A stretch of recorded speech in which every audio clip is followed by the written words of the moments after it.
कालच्या तारखेला टेक्निशियन 2 ची एक्झाम झालेली आहे। या एक्झाममध्ये वायरमनचे विद्यार्थी आहेत त्यांनी फेक फॉर्म भरला। महावितरणचा थोडासा पेच हा आणखी वाढलेला आहे। ती वेटिंग लिस्ट साधारण 30-31 च्या नंतर ती वेटिंग लिस्ट लागणार आहे। आणि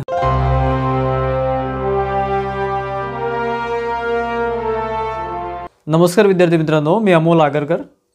महापारेषण भरती, महावितरण भरती आणि महाजनको भरती मागच्या 2 वर्षापासून जी भरती सुरू आहे त्यामध्ये वरच्यावर अपडेट्स आपण आपल्या चॅनलद्वारे म्हणजे इंजिनियर अमोल आपला YouTube चॅनल आहे आणि इंजिनियर अमोल आपला टेलिग्राम चॅनल आहे, दोन्हीच्या थ्रू आपण माहिती देत असतो। तर त्यामध्ये आजच्या व्हिडिओमध्ये महत्त्वाचे म्हणजे काही मुद्दे आहेत, तर ते सगळ्यांसाठी महत्त्वाचे आहेत, त्यामुळे व्हिडिओ कुठे स्किप करू नका। पहिला मुद्दा म्हणजे महापारेषण भरती, त्यामध्ये कालच्याच तारखेला टेक्निशियन 2 ची एक्झाम झालेली आहे आणि आता 31 तारखेला टेक्निशियन 1 आहे, 3 तारखेला विद्युत सहाय्यक आणि सिनियर टेक्निशियन 9 तारखेला आहे। त्यासाठी कालचा पेपर हा अतिशय महत्त्वाचा होता। त्यानुसार आपण काही त्यावर बोलणार आहे की कशावर जास्त क्वेश्चन आले किंवा कशावर तुम्ही भर द्यायला पाहिजे वगैरे थोडं शॉर्टमध्ये सांगणार आहे। आणि एक अतिशय महत्त्वाचा विद्यार्थी मित्रांचा मुद्दा काही दिवसापासून सुरू आहे, wireman related. Electrician COE allowed आहे महापारेषणमध्ये आणि वायरमन अलाउड नव्हतं, मग त्याबद्दल सुद्धा आपण थोडंसं बोलणार आहे, रिक्वेस्ट आहे आपली। आणि त्यानंतर महावितरणमध्ये जी काही आता रिझल्ट लागलेला आहे किंवा महावितरणमध्ये जे काही विद्युत सहाय्यकची भरती आहे त्यामध्ये जी काही एक्झाम पेंडिंग आहे त्याबद्दल थोडं बोलणार आहे। आणि महावितरणमध्ये जो काही रिझल्ट आहे आणि गेटचा जो इश्यू आहे किंवा रिझल्टमध्ये जे काही कोर्ट केस वगैरे पडलेली आहे त्यानुसार एक छोटंसं अपडेट तुमच्यापर्यंत आजच्या व्हिडिओमध्ये आपण पोहोचवणार आहे। त्यामुळे व्हिडिओ कुठे स्किप करू नका, अतिशय महत्त्वाचे पॉईंट्स इथे डिस्कस करणार आहे। सगळ्यात पहिला पॉईंट म्हणजे कालच्या तारखेला टेक्निशियन 2 ची एक्झाम झालेली आहे महापारेषणची, त्यामुळे हा जो पेपर होता कालचा हा अतिशय महत्त्वाचा होता। पुढच्या दृष्टीने जे काही पुढे आता पेंडिंग पेपर आहे, टेक्निशियन 1 आहे, टेक्निशियन 1 आहे, सिनियर टेक्निशियन आहे आणि विद्युत सहाय्यक आहे। तर त्यामध्ये एक टेक्निशियन 2 मध्ये त्यांनी जो काही पेपर घेतलेला आहे तो बेसिक लेवलचा पेपर आहे, बेसिक टू थोडाफार मॉडरेट असं म्हणू शकतो, कारण जे बेसिक क्वेश्चन आहे 1 लाईन, सिंगल लाईन वगैरे युनिट्स वगैरे अशा प्रकारचे प्रश्न त्यांनी विचारलेले आहे। मुख्यत्वे त्यामध्ये टेक्निकलवर जर आपण विचार केला तर टेक्निकलमध्ये त्यांनी साधारण बेसिक इलेक्ट्रिसिटी, ठीक आहे, बेसिक इलेक्ट्रिसिटीवर जास्त भर दिलेला आहे। साधारण 15 ते 18 प्रश्न आपण बेसिक इलेक्ट्रिकलचे आहे असं म्हणू शकतो। पॉवर सिस्टीमवर थोडंफार तिथे 7 ते 8 प्रश्न किंवा मॅक्सिमम 10 प्रश्न आपण तिथे तुम्हाला दिसू शकतात।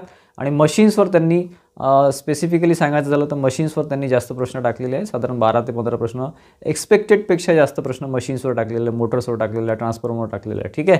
त्याच्यामुळे बेसिक इलेक्ट्रिसिटी आणि मशीन्सवर जास्त प्रश्न आहे आणि थोडंफार पॉवर सिस्टीमवर सुद्धा 7 ते 8 प्रश्न, 10 प्रश्न आहे, ठीक आहे।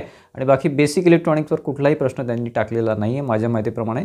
आणि बाकी जे काही अदर्समध्ये आहेत, अदर्समध्ये तुम्हाला बरेच काही 1-1, 2-2 मार्काचे प्रश्न आहेत किंवा 1-1 प्रश्न प्रत्येक याच्यावर आहे। हे झालं तुमचं टेक्निकलचं। त्यानुसार पुढे लक्षात ठेवा जे काही विद्युत सहाय्यकची एक्झाम आहे त्यामध्ये बेसिक इलेक्ट्रिकलला जास्त करा, खूप जास्त फोकस तुम्ही बेसिक इलेक्ट्रिसिटीवर करा आणि मशीन्ससुद्धा करा चांगलं।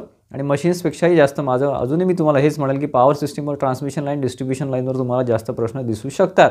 बेसिक इलेक्ट्रिसिटी, मशीन्स आणि आपलं पॉवर सिस्टीममध्ये ट्रान्समिशन, डिस्ट्रीब्युशन यावर जास्त भर द्या। बाकी बेसिक इलेक्ट्रॉनिक थोडंफार तुम्ही करूनच ठेवा, काही सांगता येत नाही, यांचे 5-6 प्रश्न त्यावर येऊ शकतात, ठीक आहे। हे झालं टेक्निकलचं। नॉन टेक्निकलमध्ये तुमचं सिटिंग अरेंजमेंट असेल पझलमध्ये किंवा DI असेल, त्यानंतर तुमचं AGS आहे, पार्टनरशिप आहे, प्रॉफिट अँड लॉस आहे, यावर प्रश्न आलेले आहे। आता जे विद्यार्थी आता विद्युत सहाय्यकसाठी प्रिपरेशन करणार आहे त्यांनाही थोडी गाईडलाईन इथे मिळेल। जे काही आता महापारेषणची जी एक्झाम आहे, विद्युत सहाय्यकबद्दल बोलतो आहे, 3 तारखेला एक्झाम आहे। त्यामध्ये आता रिसेंटली काही फ्री टेस्ट सिरीज वगैरे झालेले आहे, तर त्यामध्ये विद्यार्थी थोडेफार डिमोटिवेट झालेले आहेत। तर विद्यार्थी मित्रांनो, स्कोअरनुसार स्वतःला डिमोटिवेट करू नका आणि आता हा डिमोटिवेट होण्याचा किंवा कॉन्फिडन्स लूज करण्याचा वेळ नाही आहे। शेवटचे 4-5 दिवस, 5-6 दिवस शिल्लक आहे, थोडं कॉन्फिडन्स तुम्ही बिल्डअप करायचा प्रयत्न करा, कारण की शेवटच्या स्टेजमध्ये कॉन्फिडन्स आणि तुमची मनाची तयारी या 2 गोष्टी अतिशय महत्त्वाच्या असतात। तुम्ही जर डिमोटिवेट झाले तर तुमचा अभ्यासच होऊ शकत नाही, तुम्ही कॉन्फिडन्स लूज करता, म्हणजे तुमचा कॉन्फिडन्स लूज होतो आणि मग त्याचा परिणाम तुमच्या एक्झामवर होतो। महापारेषणमध्ये फक्त COE आणि इलेक्ट्रिशियन या विद्यार्थ्यांना संधी होती, त्यांना फॉर्म भरता येत होता। या एक्झाममध्ये वायरमनचे विद्यार्थी आहेत त्यांनी फेक फॉर्म भरलेला आहे। फेक फॉर्म म्हणजे काय, वायरमन असताना त्यांनी इलेक्ट्रिशियनमध्ये फॉर्म भरलेला आहे, कारण की कसं आहे तिथे फक्त इलेक्ट्रिशियन आणि COE हेच फक्त ऑप्शन होते फॉर्म भरताना विद्युत सहाय्यकच्या स्पेसिफिकली। आणि त्यामध्ये त्यांनी वायरमनचे विद्यार्थी आहेत ते सुद्धा त्यांनी इलेक्ट्रिशियनमध्ये खोटा फॉर्म भरलेला आहे। यांनी काय होतं मित्रांनो, तुम्हाला प्रॅक्टिससाठी फॉर्म भरायचा असेल, तुमचा काही हेतू वाईट नसेल, मी असं म्हणत नाही की हेतू वाईट आहे, परंतु जर तुम्ही असा फॉर्म भरला असेल तर फॉर एक्झाम्पल 2600 जागा आहे, तर 2600 पैकी जर 100-200 जरी विद्यार्थी वायरमनचे सिलेक्ट झाले तर पुढे DV तुम्ही रिजेक्ट होणार आणि किंवा तुम्ही DV अटेंड करणार नाही किंवा DV तुम्ही रिजेक्ट होणार। आणि याचा डायरेक्ट इफेक्ट जे बाकीचे इलेक्ट्रिशियनचे विद्यार्थी आहेत जे सिलेक्शन लिस्टमध्ये येऊ शकतात ते थोडंफार बॉटममध्ये आहे किंवा 2600 नंतर त्यांचा नंबर आहे, त्यांचा नंबर सिलेक्शन लिस्टमध्ये आला असता. कारण कसं आहे मित्रांनो, फॉर एक्झाम्पल आपण कमीत कमी जरी आकडा पकडला 100 किंवा 50 जरी मुलं सिलेक्ट झाले वायरमनचे, तर ते DVमध्ये रिजेक्ट होणार, 100% रिजेक्ट होणार. आणि त्यामुळे कसं आहे की जे विद्यार्थी सिलेक्ट होणार होते शेवटचे 50-100 ते सिलेक्ट होणार नाही, ते सिलेक्शनच्या लिस्टच्या बाहेर जाणार. ठीक आहे. त्यामुळे कसं आहे की असं करू नका. माझी एक हंबल रिक्वेस्ट आहे, तुम्हाला एक विनंती आहे की असं करू नका, आपापसात भांडू नका. तो जो काही निर्णय होता, फॉर एक्झाम्पल इलेक्ट्रिशियनला अलाउड करायचं, वायरमनला अलाउड करायचं नाही, हा कंपनीचा डिसिजन आहे किंवा हे गव्हर्नमेंटचं डिसिजन आहे. माझी वायरमनच्या विद्यार्थ्यांना विनंती आहे, शक्यतोवर ही एक्झाम तुम्ही देऊच नका, प्रॅक्टिस म्हणून देऊ नका. कारण तुमचं एकाचं जरी सिलेक्शन झालं तर तिकडे एका मुलाचं नुकसान होतं इलेक्ट्रिक. त्याच्यामुळे तसं करू नका. आणि याचा दुसरा पार्ट सांगतो, हे तर मी तुम्हाला आता चांगलं याच्यामध्ये सांगितलं, पण दुसरा पार्ट असा आहे की 2019च्या महावितरण भरतीमध्ये असंच झालेलं आहे. डिप्लोमा ऑर्डर विद्यार्थ्यांनी फॉर्म भरले होते, काही बेस्ट ऑफ 5चे मार्क्स टाकले होते, त्यामुळे ते विद्यार्थी रिजेक्ट झाले आणि खूप जागा पेंडिंग राहिल्या. बिचारे अजूनही वाट बघत आहे की सर आमच्या वेटिंग लिस्टमध्ये नंबर लागेल का. परंतु आता कुठलीही वेटिंग लिस्ट किंवा कुठलीही लिस्ट आता येणार नाही आहे. ते मुलांचं नुकसान झालं, ते झालं आयुष्यभरासाठी. ठीक आहे. त्याच्यामुळे असं करू नका, कोणाचं नुकसान करू नका, माझी विनंती आहे तुम्हाला. असं जे करतील, फेक फॉर्म भरतील किंवा काही, कारण की ते DVमध्ये ॲब्सेंट राहतील. ऑब्व्हियसली DVमध्ये एक तर ॲब्सेंट राहतील, DV अटेंड केलं तर ते पकडले जातील, डायरेक्ट स्पॉटवर पकडले जातात डायरेक्ट, किंवा तुमचं फेक फॉर्म आहे असं तसं हे ते, किंवा ते ॲब्सेंट राहतील. तर ते मॉनिटर करणार आहे, हे जे महावितरण महापारेषण आहे ते आता मॉनिटर करणार आहे की असं फेक फॉर्म, कारण की हे प्रोसिजर आतमध्ये झालेलं आहे, हे आम्हाला माहिती आधीपासून आहे, पण मला माहीत नाही की हे वायरमनचे विद्यार्थी असा प्रकार इथे करतील म्हणून. कारण की पुढे ते बॅन करणार आहे. जर असा फेक फॉर्म तुम्ही भरला, तुम्ही इलेक्ट्रिशियनचे नाही आहे, वायरमन असून इलेक्ट्रिशियनचा फेक फॉर्म भरला आहे, तर DVमध्ये किंवा तुम्हाला ते तसं ॲब्सेंट जे विद्यार्थी आहेत त्यांना ते फोकस करणार आहे आणि त्यांना ते पुढच्या एक्झामसाठी बॅन करणार आहे. तुम्ही महावितरणमध्ये सुद्धा लागू शकणार नाही. त्याच्यामुळे स्वतःचंही नुकसान करू नका, इलेक्ट्रिशियनच्या विद्यार्थ्यांचंही नुकसान करू नका, माझी विनंती आहे. ठीक आहे. ही महावितरण विद्युत सहाय्यकची एक्झाम पेंडिंग आहे, ती फेब्रुवारीच्या एंडमध्ये अजूनही अपेक्षित आहे. विद्यार्थ्यांनी नाराज होऊ नये, अफवांवर विश्वास ठेवू नये, कारण की महावितरण विद्युत सहाय्यकवर या बाकीच्या केसेसचा किंवा बाकीच्याचा काही परिणाम होणार नाही. तुम्ही फेब्रुवारी एंडमध्ये एक्झाम होऊ शकते विद्युत सहाय्यकची, या दृष्टीने प्रिपरेशनमध्ये राहा. ठीक आहे. बाकी त्या रिलेटेड अपडेट्स आपण पुढे देऊच. आणि बाकी राहिला प्रश्न महाडिस्कॉम किंवा महावितरणमध्ये जे काही रिझल्ट आलेले आहे JEE आणि अकाउंट असिस्टंटचा, त्या विद्यार्थ्यांनी सुद्धा घाबरून जायचं कारण नाही. मधल्या पिरियडमध्ये आपल्याला अशी माहिती मिळालेली आहे की त्यावर जी वेटिंग लिस्ट पेंडिंग आहे, ती वेटिंग लिस्ट साधारण 30-31च्या नंतर ती वेटिंग लिस्ट लागणार आहे आणि 100% लागणार आहे.